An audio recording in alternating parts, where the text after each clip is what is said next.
This one is going to be a doozy. So, as a Ukrainian who lost their home to Russia over 10 years ago, I've had fellow Ukrainians tell me that I shouldn't be speaking in my native language, which happens to be Russian by circumstance of the region of the country where I was born.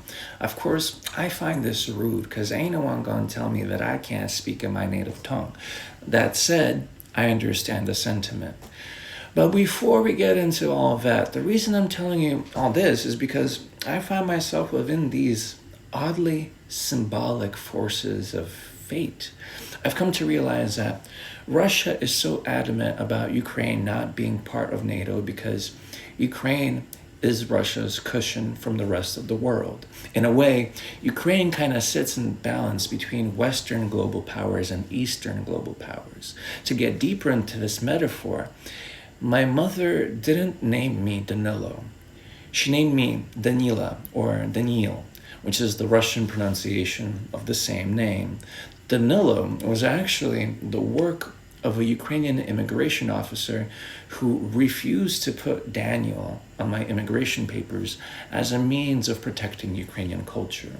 While I hated this decision as a child, because nobody ever knew how to pronounce my name, I grew a deep respect for my Ukrainian name when I immigrated for the last time.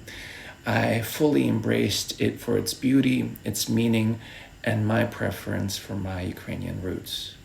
To get deeper still, I happen to be born in the town of Lugansk, or if you prefer the Ukrainian pronunciation, Luhansk.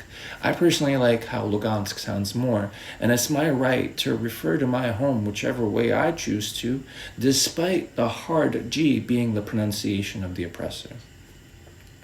My town and region is one of the most eastern parts of the country, as it's only 2 hours away from Moscow.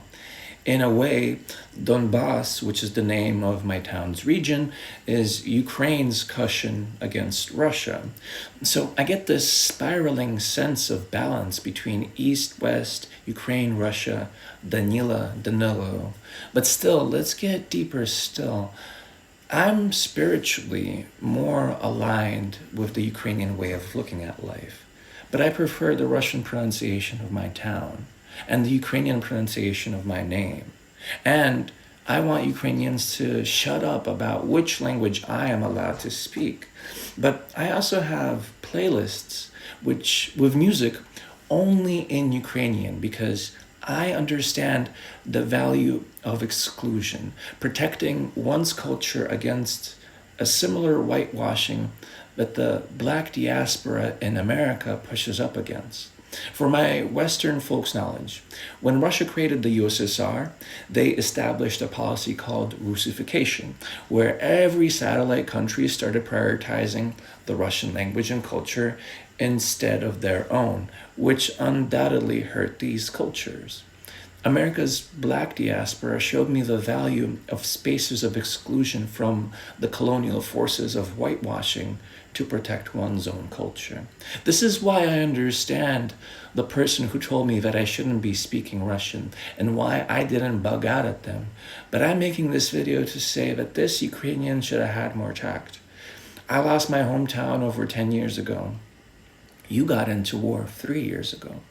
You don't get to tell me which language I choose to use because this is my native tongue. The reality that my body occupies is not my fault, as it is my reality. And while I support your idealistic endeavors, when you tell me that I can't use my native language, you act as an oppressor of my natural state. Sure, I would love to have the time to learn the Ukrainian language and culture, but I gotta survive and prioritize other things.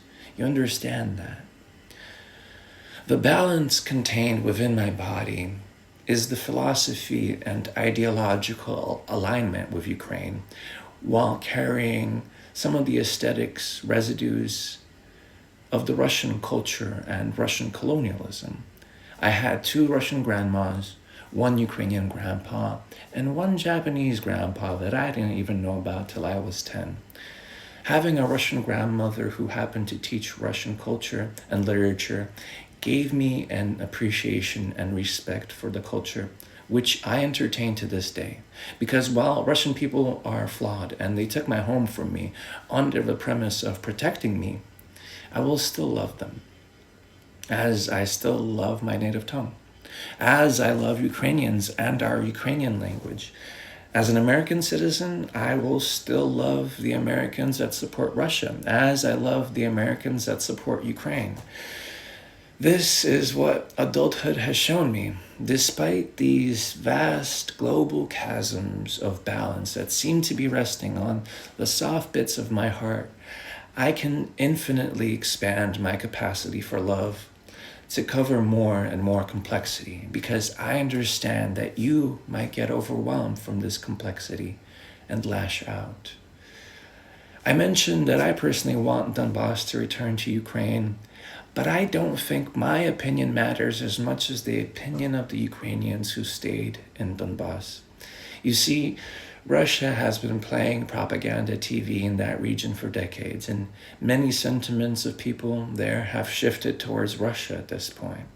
Couple this with a collective state of burnout from being in conflict for so long, add people's disillusionment from not being rescued by the Ukrainian government in over 10 years.